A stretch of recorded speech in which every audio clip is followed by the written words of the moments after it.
एक राज्य में एक पराक्रमी राजा का शासन था। उसकी कोई संतान नहीं थी। ढलती उम्र के कारण राज्य के भावी उत्तराधिकारी को लेकर वह अत्यंत चिंतित था। अनेक वैद्यों को दिखाने के बाद भी वह संतान सुख से वंचित ही रहा। अंततः उसने राज्य के ही किसी योग्य नवयुवक को राज्य की बागडोर सौंप देने का निश्चय किया। भावी उत्तराधिकारी के चयन हेतु उसने योग्यता परीक्षण का आयोजन किया। इस हेतु एक शानदार महल का निर्माण करवाया गया। महल के दरवाजे पर गणित का एक समीकरण अंकित कर पूरे राज्य में घोषणा कर दी गई कि राज्य का सभी नवयुवक महल का दरवाजा खोलने आमंत्रित हैं।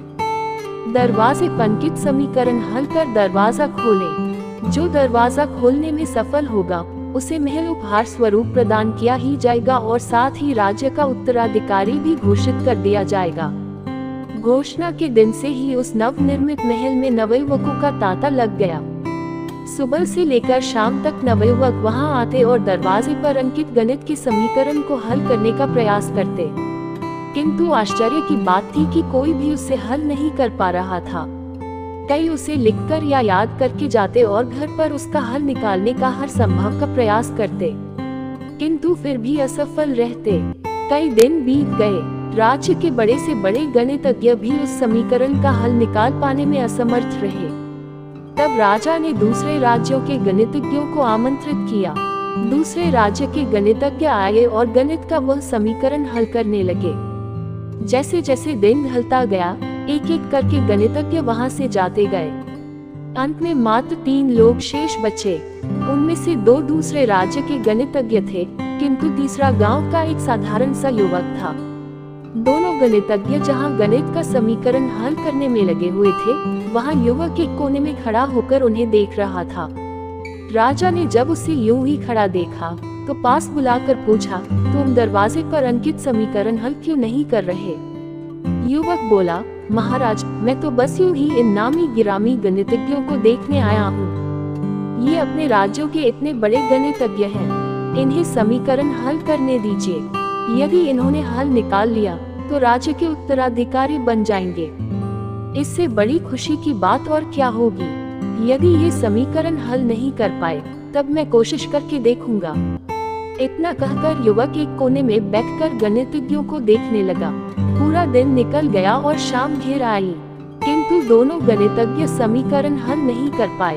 उनके मस्तिष्क में पूरे दिन मात्र एक ही प्रश्न घूम रहा था कि आखिर इस समीकरण में ऐसा भी क्या है, कैसे ये हल होगा, कैसे महल का ये दरवाजा खुलेगा।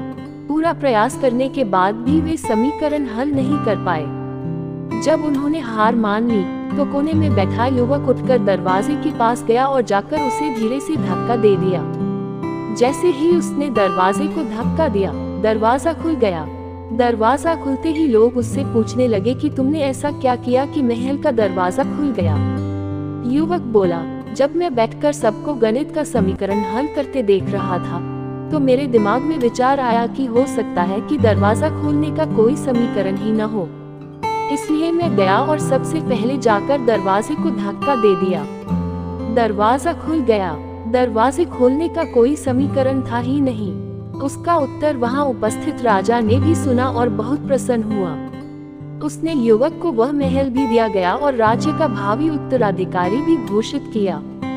यह कहानी हमें यह सीख देती है कि जिंदगी में हम कई बार ऐसी परिस्थिति में फंस जाते हैं जब हमें लगता है कि हमारे सामने पहाड़ जैसी समस्या है, जबकि वास्तव में कोई समस्या होती ही नहीं, या होती भी है तो बहुत ही छोटी सी, लेकिन हम उसे बहुत बड़ा बनाकर उसमें उलझे रहते हैं।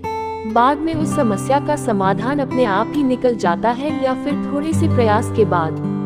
तब हमें एहसास होता है कि इतनी सी समस्या के लिए हमने कितना समय बर्बाद कर दिया। समस्या सामने आने पर विचलित न हो, शांति से सोचें और फिर समाधान करने का प्रयास करें।